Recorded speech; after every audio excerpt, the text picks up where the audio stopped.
Morning, boys and girls, aunties and uncles. Those of you that are within the sound of my hearing, I would like to welcome you to this special series. I know that last week there was revision that was carried out, but for this particular Sunday, I would love to go back to one of the lessons that we had learnt earlier, and that is from the book of Daniel and chapter 3. And the reason I have proposed that we go back to chapter 3 is basically to emphasize this point about pride. So in the book of Daniel and chapter 3, we are going to see how King Nebuchadnezzar had actually gained a lot of pride and self-confidence and removed God from the equation, so to speak. I am going to quickly read Daniel and chapter 3 and probably skip a few portions and probably read chapter 4 as well, some selected portions. Daniel and chapter 3, Nebuchadnezzar the king made an image of gold, whose height was 80 cubits, and the breadth thereof 6 cubits. He set it up in the plains of Judah, in the province of Babylon. Then Nebuchadnezzar the king sent to gather together the princes, the governors and the captains, the judges, the treasurers, the counselors, the sheriffs, and all the rulers of the provinces to come up to the dedication of the image which Nebuchadnezzar the king had set up. Then the princes, the governors and captains, the judges, the treasurers, the counselors, the sheriffs, and all the rulers of the provinces were gathered together unto the dedication of the image that Nebuchadnezzar the king had set up. And they stood before the image that Nebuchadnezzar had set up. Then an herald cried aloud, "To you it is commanded, O people, nations, and languages, that at what time you hear the sound of the cornet, flute, harp, sackbut, psaltery, dulcimer, and all kinds of music, ye fall down and worship the golden image that Nebuchadnezzar the king had set up. And whoso falleth not down and worshipeth, shall the same hour be cast into the midst of a burning fiery furnace. Therefore, at that time, when all the people heard the sound of the cornet, the flute, harp, sackbut, psaltery, and all kinds of music, all the people, the nations, and the languages fell down and worshipped the golden image that Nebuchadnezzar the king had set up. Wherefore at that time certain Chaldeans came near and accused the Jews. They spake and said to the king Nebuchadnezzar, O king, live forever.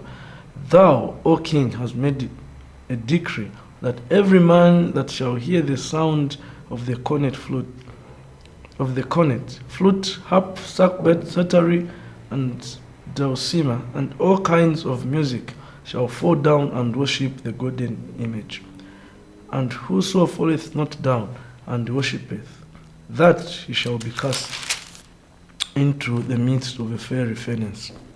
There are certain Jews whom thou hast set over the affairs of the province of Babylon, Shadrach, Meshach, and Abednego. These men, O king, have not regarded thee. They serve not thy gods, nor worship the golden image which thou hast set up. Then Nebuchadnezzar in his rage and fury commanded to bring Shadrach, Meshach, and Abednego. Then they brought these men before the king. Nebuchadnezzar spoke and said unto them, Is it true, O Shadrach, Meshach, and Abednego? Do not ye serve my gods, nor worship the golden image which I have set up.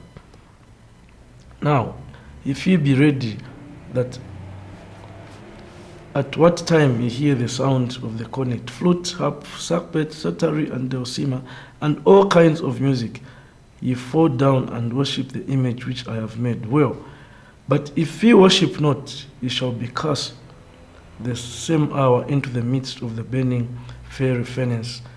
And who is that God that shall deliver you out of thy hands? Shadrach, Meshach, and Abednego answered and said to the king, O Nebuchadnezzar, we are not careful to answer thee in this matter. If it be so, our God whom we serve is able to deliver us from the burning furnace, and he will deliver us out of thine hand, O king. But if not, be it known unto thee, O king, that we will not serve thy gods, nor worship the golden image which thou hast set up. Then was Nebuchadnezzar full of fury, and the form of his visage was changed against Shadrach, Meshach, and Abednego. Therefore he spake and commanded that they should heat the furnace 17 times more than it was wont to be heated. And he commanded that the most mighty men that were in the army to bind Shadrach, Meshach, and Abednego, and to cast them into the burning fiery furnace. And these men were bound in their coats. We'll end our reading there, quite some lengthy passage. But basically, what we see in the book of Daniel is how King Nebuchadnezzar had become proud. You remember that previously in chapter 2, we read how that all these achievements that Nebuchadnezzar had, he was reminded by Daniel that these were because of the Lord being on his side. You remember how Babylon was described, how that it had beautiful gates, how that the streets were very nice, the structures or the buildings at that particular time, how that they were very beautiful to look at or to behold.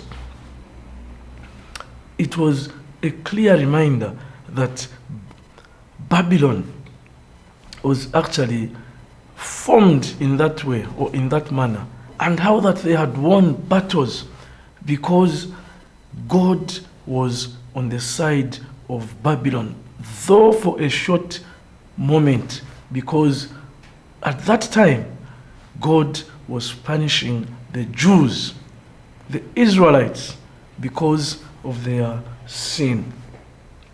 And so, since Nebuchadnezzar had been reminded of this fact that all these achievements he had, even when he went on the rooftop of his palace and said, oh yeah, these things have I achieved, he knew deep down in his heart that it was because of God who was on his side.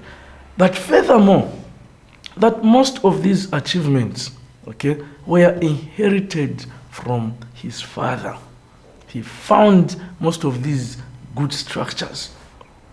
Now, boys and girls, there was a problem. And that problem was self-confidence. Failure to acknowledge God. Removing God out of the equation, so to speak. And boys and girls, this is a sin actually that has been an obstacle or has been preventing most children from seeking the Lord. Pride. I'm sure we all know what we talk about when we say pride. Self-confidence. Thinking you have everything that it takes for you to exist, that you do not need God, that you do not need the people around you, that you can do without God, without the people around you.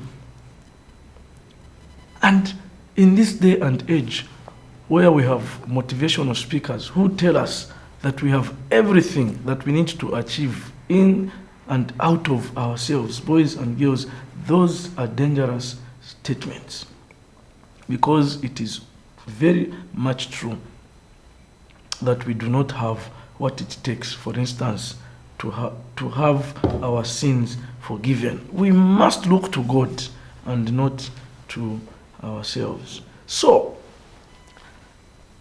having seen that Babylon had acquired all these nice structures, beautiful gates, beautiful roads, and they had conquered a lot of enemies, and Nebuchadnezzar had become one of the most powerful kings at that time, he decided not to acknowledge God. Pride crept in. And you know what he did, boys and girls? He decided to make an image of himself, a golden image. And the Bible actually describes for us that it was 80 cubits. I want to believe that it was something like 35 meters high, an image of Nebuchadnezzar made out of pure gold. And he made sure that it was in Babylon itself. And gold is expensive, boys and girls. It's expensive now, and it has been expensive even from years that have gone by. Now, pride had so much crept into Nebuchadnezzar that this image had been created. And then Nebuchadnezzar demanded that all the peoples of the provinces in Babylon were to begin to worship, to bow down to this image that had been created, this image that represented Nebuchadnezzar. So at any particular time, when the music was played, when the flute, the harp, the psalm was sounded or played, it was required that every man and woman, boy and girl, bow down and worship Nebuchadnezzar's gods, or worship Nebuchadnezzar himself. Boys and girls, we know very, very clearly that the Bible tells us that you shall have no other God before me. And that is God giving out the 10 commandments, one of the commandments. God must be worshipped and must be worshipped alone. No wonder also we are told that you cannot serve two masters, because God will actually not share his glory with anyone else. Boys and girls, this was pride in Nebuchadnezzar. But coming back home,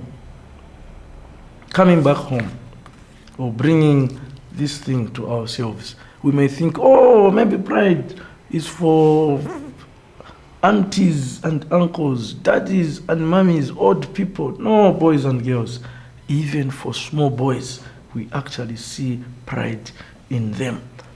Most young boys and young girls want to be admired. They want to be flattered. They want to be congratulated.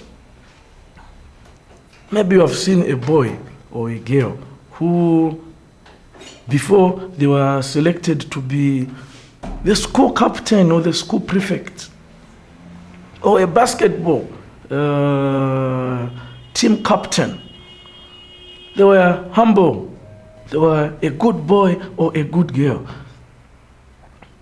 But once they were selected as a prefect, a school captain, a team leader, oh, boys and girls, pride just crept in. And now they are full of themselves. You greet them, they don't answer back. They don't want to associate with some of their colleagues. They feel they own the whole world, boys and girls. And one thing we need to remember also is that pride is like a disease it grows from one degree to another, especially if you are feeding it. You want to feel as if you are the only one who is doing better, perhaps in that basketball team or in class, or because you have been selected as a school prefect and you feel you are the best prefect for that particular school. Oh, boys and girls, pride actually grows from one degree to another. It's like a cancerous disease. Every day you feed it, it gets to your head, gets to your ego. Oh, perhaps you feel, oh, I'm the most handsome boy or the most beautiful girl in this school. I wear nice clothes because your parents buy you good clothes, and you begin to look down upon others. And boys and girls, when you grow up, you also discover that there are men and women who actually pride in doing evil, in being bad men and bad women. Perhaps they are thieves. When they are in their group, in their team, they will say, you can't beat my thievery tricks. Perhaps they insult so much. Oh, you could be the one, boys and girls. You insult so much. You are good at insulting, in inverted commas. And you pride yourself in wrongdoing. But boys and girls, one thing we need to know is that this sin will not be left to continue, that one day God will humble those who are proud. One day God is going to humble, is going to humiliate, to bring down those who are proud. And there are a lot of examples in the Bible, including this King Nebuchadnezzar. God had given several warnings to him through Daniel, but he chose not to obey until when he was squeezed, so to speak. Remember that one of the warnings he was given was that he was going to be driven out of his kingdom and live, with the wild animals. And it happened. One time he was moved out of the throne. There are so many warnings we read in there. And so Nebuchadnezzar did not want to listen to those warnings. He went ahead, allowed people to worship that golden image. And boys and girls, like I mentioned, God will not sit idle and watch people or man want to take his place. He will bring you down. So in the story in Daniel and chapter 3, we see there that there were 3 men who refused to worship that golden image. Shadrach, Meshach, and Abednego. They stood their ground. And boys and girls, remember that these people were actually in exile. They had moved from Judah into Babylon when Judah was captured by Babylon. Why is that point important? It is important, boys and girls, because they chose to worship the true and living God even when those who were close to them were not present. When your parents, your guardians are not there, they are not seeing what you are doing, what is it that you would rather do? Do you obey man, please man, or please God? The Bible records for us that these men, even when they were summoned, they refused to worship that golden image. Even when they were summoned before the king, they still uttered those words, that we shall not bow down. And because pride had gotten into Nebuchadnezzar's head, boys and girls, he commanded that those three be bound into a fiery furnace. And there was actually an instruction that the furnace be heated 7 more times. In other words, the fire was supposed to be multiplied 7 times so that it could get even hotter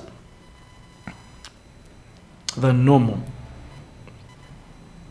We see the response from these 3 men that our God is going to deliver us.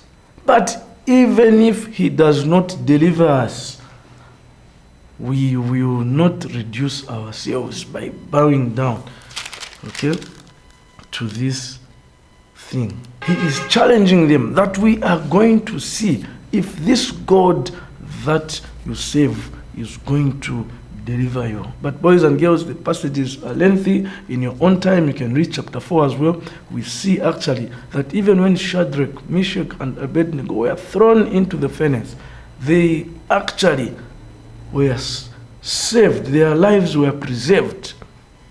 They did not die because of the heat, because an angel of the Lord was with them. And boys and girls, when you read further in the chapter, you will see there that Nebuchadnezzar was amazed actually the following morning that these people were saved and their clothes were not even smelling. That's the smell of the smoke. Nothing. Because God had actually saved them. And Nebuchadnezzar himself passed a decree that the Jews must be respected because their God was different from any other God. But boys and girls, one other thing we need to notice, that was just a mere declaration. Nebuchadnezzar was not converted even after that powerful miracle. Nebuchadnezzar was just passing that sentence, but he did not give his life to God. And so he kept on priding himself, and warning after warning came. When you read chapters 4, 5, and 6, you will see how that he was driven out of his throne and lived with wild animals. The point here, boys and girls, is that God will not leave you priding in yourself. He will bring you down. He will humble you. So the challenge is that let us do away with pride. Let us do away with pride. Let us humble ourselves before the Lord. And when we do that, we shall definitely find salvation, because God opposes the proud. But not only that, pride is a hindrance. It is an obstacle even for children to put their faith in the Lord, because they think and feel that they do not need this God. They have everything in this world that they need. But no, let us humble ourselves, and the Lord will deliver us from that deadly sin. Amen.